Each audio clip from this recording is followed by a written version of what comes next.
Hi, my name is Greg Price. We're doing a special sports segment here with Tanner Wilson, who's just returned from Calgary as a Golden Gloves champion. I guess just for a recap, I've done a few stories on your boxing career, but I guess to bring other people up to date, where this might be the first time they're introduced. This is how many times has been Golden Gloves for you now? This is my third time as Golden Gloves champ. Okay, and I guess this time around, I guess the format itself, what were you fighting at? I fought at, well, initially I weighed in at 69 kilograms or 152 pounds, but there was no one in my division, and we drove all the way up to Calgary, so I didn't want to just have a walkover and win gold without any fights. I wanted to get a few fights, so I actually moved up to 75 kilogram weight class, and I got 2 fights. There was 4 guys in the weight division. Ended up winning Gold Gloves, so it was a good time. Well, I guess moving up the weight division, did it give you a little bit more advantage on speed, but a little disadvantage on power, maybe? Or Well, actually, two of the guys who were supposed to be in my weight division just didn't make weight, so they were just a little bit heavier. They were guys I had fought before. Yeah. Well, one of them was, and another guy was a guy who was typically in my weight class, and the only guy who was actually in the 75 kilo weight class wasn't as experienced as me. Okay. So you had 2 fights in total with 2 different fighters, or the same fighter? 2 different fighters. Okay. The first fight I fought Omar Mazzuzi, who I fought before. He's from Calgary. Or no, the first fight I fought Nicholas Grocock, who I've never fought before, from Red Deer. The second fight I fought Omar Mazzuzi. Okay, and I guess just how did things pan out for you as far as the 2 fights? I guess what were the keys to victory in both fights? I really went in, and I have really good coaching. Gary helps me strategize really well. And I went in my first fight, and the guy who I was fighting didn't have as much experience as me, so the plan was to really pressure him, put a lot of pressure on him. And I didn't hear what the score was for the first fight, but it felt like I was doing quite successfully.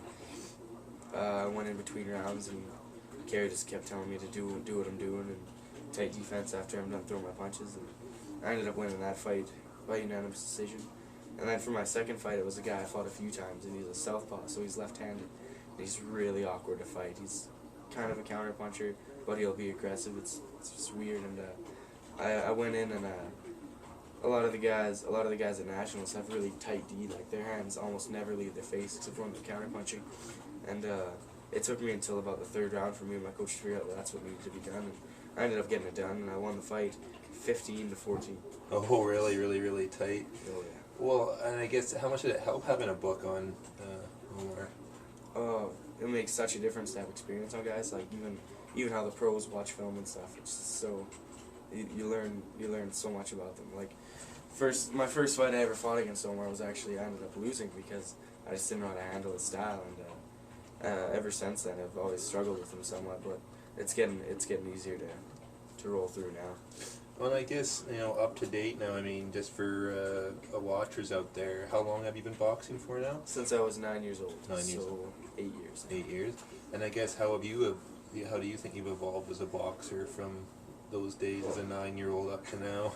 Endlessly, like I could speak volumes about it. It's from starting on the left bridge to making the transition to Medicine Hat, I've just improved so much. There's so many things that I can still improve on.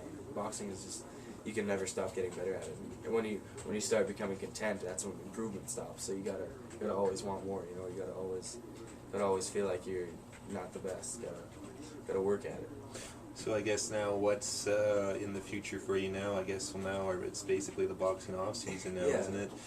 After Golden Gloves is one of the most prestigious tournaments in Alberta because basically after it, there's nothing else really major. It's the big bang to the boxing season. But my club, we get a lot of traveling done. Kerry Fallman's a great coach, great manager, gets us lots of fights, and we go up to Montana all the time. And there's lots of little club cards that we'll probably go to. We plan to go to Cranbrook, go up to BC because we had a bunch of their boys come down to one of our cards, fill up some fights, so we owe them it. So it should be pretty good. Okay. Well, and what time frame is that going to be as far as Cranbrook? Or?